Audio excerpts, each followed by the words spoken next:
Alright, so first, a confession. I am a horrible human being. I don't mean to be. I want to be a good person. I try to be a good person. I try to do the things a good person would do. I'm good to my friends. I try to treat people well. I never ever root for the Boston Red Sox. But a few years ago,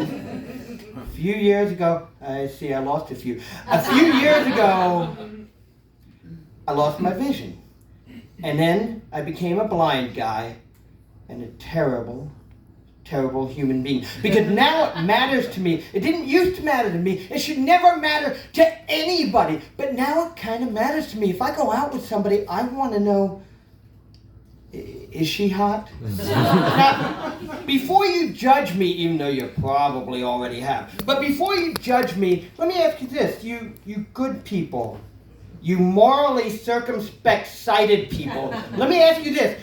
When you go out and you're walking around, you're seeing all the things that sighted people can see, and you come across a blind person and their significant other, right? And let's say their significant other isn't, how would a good person put it? Conventionally beautiful. What do you say to yourself? Do you say, oh, they seem like they're so in love. They seem very drawn to the content of each other's character. Or do you say, oh, well, it's nice they found each other. Ooh, I hate that. I don't like it. I don't want to be a part of it. What can I do? I mean, I can't see anything. Look, I'm 5 years into this journey, and I still don't really know how blind people meet new people. That's where karaoke comes in. Now, here's the thing. You need to know this about me. I was terrified, absolutely petrified of singing in public until I was in my 40s. And when I was in my 40s, I had some friends that got real into karaoke, and they started hanging out at karaoke spots, dragging me along and buying me alcohol and trying to ply me with alcohol and nudge me and cajole me into singing. And eventually I did, and it turned out I'm okay. I can carry a tune. And that's when I discovered karaoke. People are really weird. I do not mean people who like karaoke. I mean karaoke people. Because in that first year that I did karaoke, I swear to you, I had women buy me drinks. I had a couple of women ask me out. One woman excused herself to go to the bathroom, from which she sent me a topless picture of herself to my phone. And I even had an offer of sex. That was weird.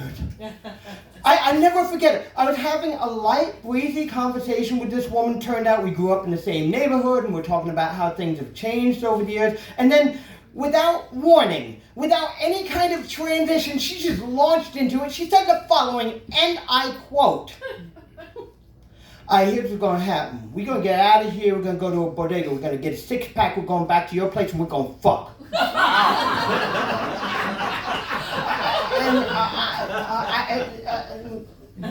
Thank you. No, you know what? Seriously, in my mind, I was thinking, dude, I just sang a Lionel Richie song and ain't all that. Now, I won't lie to you. I thought about it because she was pretty. She was real pretty. But I looked into her pretty face and I looked into her eyes and I felt like I could see in her future. And what I saw in her future was vomit. And I did not want to look into my future and see me cleaning up someone else's vomit in my apartment. I politely declined. Now, cut to a couple of years ago. My ex-girlfriend, no, not that woman. My ex-girlfriend takes me to Philadelphia for a weekend getaway for my birthday. Now, I've not dated her in a decade, all right? She is a good person. All right, because when I lost my vision, she was one of a lot of people, but she was one of the people who stood up for me. She checks in on me, sees how I'm doing. Do I need to get some stuff from the store? Come by, we'll go for a walk. She's a good person, and she knows I like Philadelphia, and I can't travel on my own anymore. So she gave me, for a birthday present, a weekend getaway to Philadelphia, and we had the best time. We walked all over that fucking city, and she's describing to me what we're walking by, and since I know the city a little bit, I'm suggesting places she might like to walk. And late in the day, it occurs to me she likes karaoke, and I know this spot on South Street called Bob and Barbara's Lounge. You know it's a classy joint because they got a PBR sign over the entrance. And they have a karaoke night, and she would like that because it's a nice vibe and people are super supportive. So we go there, and the place does not disappoint. It is packed. We immediately signed up to sing. It took over 2 hours before our names came up. Finally, my name comes up. I get on the mic. For the record, I sang Tom Petty's Free Fallin'. The theme, nailed it. So, and the thing is, the song comes on, and the opening strains of the song come on, and people start applauding. I haven't sung a damn note. And people started applauding like we're at Madison Square Garden. I'm going to sing my greatest hit instead of a dive bar on South Street in Philly where it's karaoke night. And I'm in a decent voice, and everybody's singing along, and they're cheering, and they're supporting, and it's great. And I come off, applause, applause, applause, and I'm feeling good, and a couple of arms wrap tight around me and hug me tight, and a voice whispers in my ear, "I love you. Oh, I love you." This is not my ex-girlfriend. Which is weird, because she's the only person in the joint that I fucking know. But right now, she's on the mic. It's her turn. She's singing. And the voice goes on and says, "I love you." It was like he was singing to me. It was like he was singing to all of us. You killed it. And my arms are literally pinioned into my side. I cannot move. And I suddenly realized how helpless I feel as a blind guy. Because all the tools I used to use to get out of an awkward social circumstance are taken away from me. I can't make eye contact with the bartender to get a drink. I can't excuse myself to go outside and make a call. I am stuck. And she eventually loosens her arms a bit and grabs my hand tight and starts swinging our arms back and forth like we're 12-year-olds on our first date. Meanwhile, my ex-girlfriend is on the mic singing Kelly Clarkson's "My Life Would Suck Without You." This is very surreal. But I'm happy for her because now she's getting the love and they're singing along with her. And then she finishes and applause. And again, the arms totally clamp me down. And she leans in, "I love you. I love you so hard."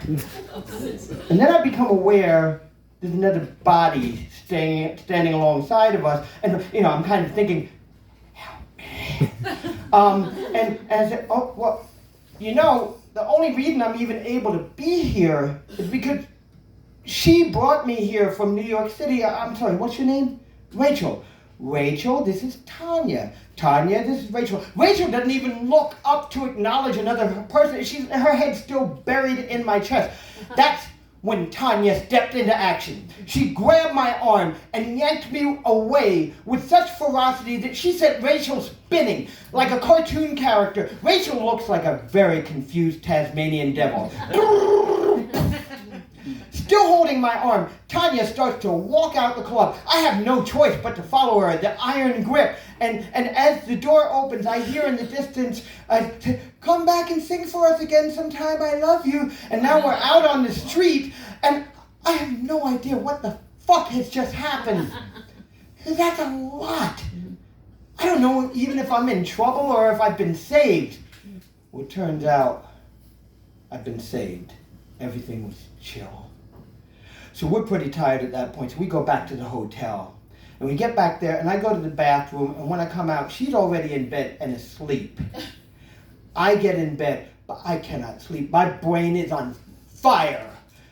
And you might understand, right? Because I could be thinking, holy crap, this is my first time in Philadelphia as a blind guy. I could be thinking, holy crap, I'm in bed with my ex for the first time in a decade and everything's chill. But it wasn't that. The thing that kept gnawing at me, the thing that kept eating at my brain that wouldn't let me sleep, I wanted to wake her up. Because I wanted to ask her, was Rachel hot? Because she felt good, But no, I didn't do that. I couldn't do that. She's a good person. Thank you.